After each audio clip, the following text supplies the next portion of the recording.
Especially in the manufacturing industry and process industry, product-relevant documents are critical key to success. Thus, essential management in SAP is essential.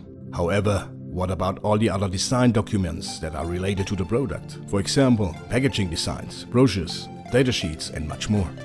We often experience that the design documents are distributed across several storage locations with no relation to the processes.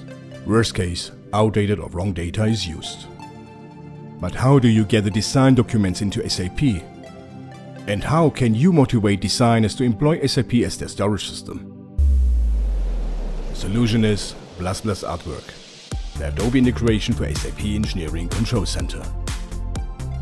With Adobe integration, Adobe files can be stored and edited easily, quickly and intuitively in SAP ECTR. The data is therefore centrally available in the SAP system. Adobe users can access all necessary SAP PLM functions directly from their familiar work environment. The intuitive user interface of SAP ECTR adds to the comfort.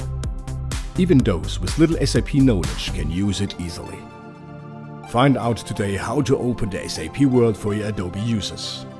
Visit us at sapectr.com/en/Adobe-integration.